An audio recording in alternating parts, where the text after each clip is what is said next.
श्रीमद् वाल्मीकीय रामायण अरण्यकांड 10वां सर्ग 22 श्लोक। सारांश। श्री राम का ऋषियों की रक्षा के लिए राक्षसों के वध के निमित्त की हुई प्रतिज्ञा के पालन पर दृढ़ रहने का विचार प्रकट करना। आरंभ। ओम श्री गणेशाय नमः। ओम श्री सीतारामचंद्राभ्याम नमः। श्लोक 1 से 10। अपने स्वामी के प्रति भक्ति रखने वाली विदेह कुमारी सीता की कही हुई यह बात सुनकर सदा धर्म में स्थित रहने वाले श्री रामचंद्र जी ने जानकी को इस प्रकार उत्तर दिया। देवी, धर्म को जानने वाली जनक किशोरी, तुम्हारा मेरे ऊपर स्नेह है, इसलिए तुमने मेरे हित की बात कही है। क्षत्रियों के कुल धर्म का उपदेश करती हुई तुमने जो कुछ कहा है वह तुम्हारे ही योग्य है। देवी, मैं तुम्हें क्या उत्तर दूं? तुमने ही पहले यह बात कही है कि क्षत्रिय लोग इसलिए धनुष धारण करते हैं कि किसी को दुखी होकर हाहाकार ना करना पड़े। यदि कोई दुख या संकट में पड़ा हो तो उसकी रक्षा की जाए। सीते, दंडकारण्य में रहकर कठोर व्रत का पालन करने वाले वे मुनि बहुत दुखी हैं, इसीलिए मुझे शरणागत वत्सल जानकर वे स्वयं मेरे पास आए और शरणागत हुए। भीरु, सदा ही वन में रहकर फल मूल का आहार करने वाले वे मुनि इन क्रूर कर्मा राक्षसों के कारण कभी सुख नहीं पाते हैं।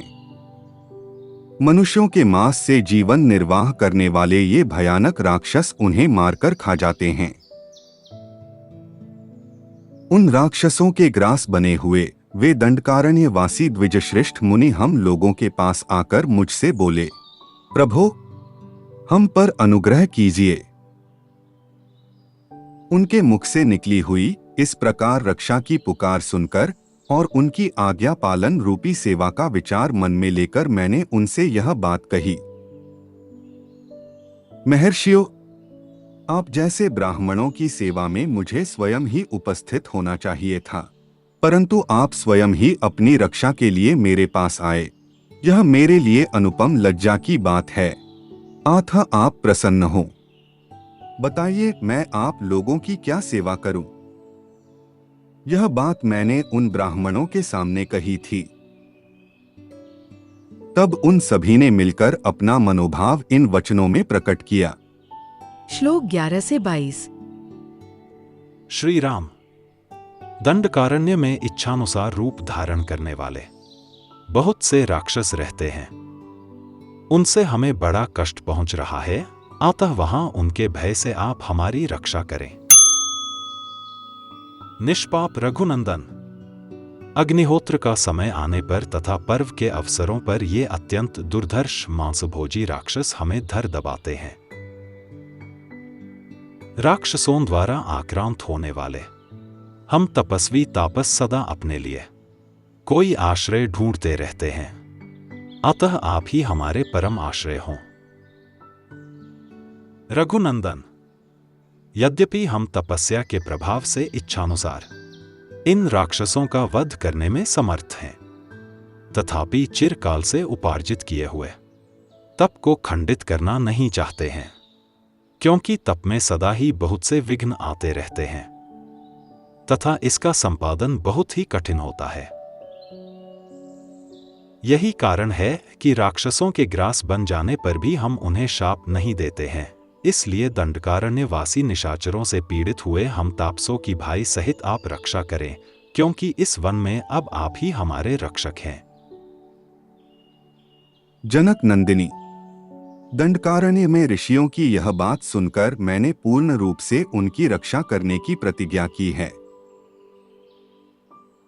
मुनियों के सामने यह प्रतिज्ञा करके अब मैं जीते जी इस प्रतिज्ञा को मिथ्या नहीं कर सकूंगा, क्योंकि सत्य का पालन मुझे सदा ही प्रिय है। सीते, मैं अपने प्राण छोड़ सकता हूं, तुम्हारा और लक्ष्मण का भी परित्याग कर सकता हूं, किंतु अपनी प्रतिज्ञा को विशेषतः ब्राह्मणों के लिए की गई प्रतिज्ञा को मैं कदापि नहीं तोड़ सकता। इसलिए ऋषियों की रक्षा करना मेरे लिए आवश्यक कर्तव्य है। विदेह नंदिनी, ऋषियों के बिना कहे ही उनकी मुझे रक्षा करनी चाहिए थी। फिर जब उन्होंने स्वयं कहा और मैंने प्रतिज्ञा भी कर ली, तब अब उनकी रक्षा से कैसे मुंह मोड़ सकता हूं? सीते, तुमने स्नेह और सौहार्दवश जो मुझसे ये बातें कही हैं, इससे मैं बहुत संतुष्ट हूं, क्योंकि जो अपना प्रिय ना हो उसे कोई हितकर उपदेश नहीं देता। शोभने, तुम्हारा यह कथन तुम्हारे योग्य तो है ही, तुम्हारे कुल के भी सर्वथा अनुरूप है। तुम मेरी सहधर्मिणी हो और मुझे प्राणों से भी बढ़कर प्रिय हो। महात्मा श्री रामचंद्र जी अपनी प्रिया मिथिलेश कुमारी सीता से ऐसा वचन कहकर हाथ में धनुष ले लक्ष्मण के साथ रमणीय तपोवनों में विचरण करने लगे। इस प्रकार श्री वाल्मीकि निर्मित आर्ष रामायण आदि काव्य के अरण्यकांड में 10वां सर्ग पूरा हुआ। Presented by doctor T.K. Bansal, a blind scientist. Please like and share this video, and don't forget to subscribe my channel.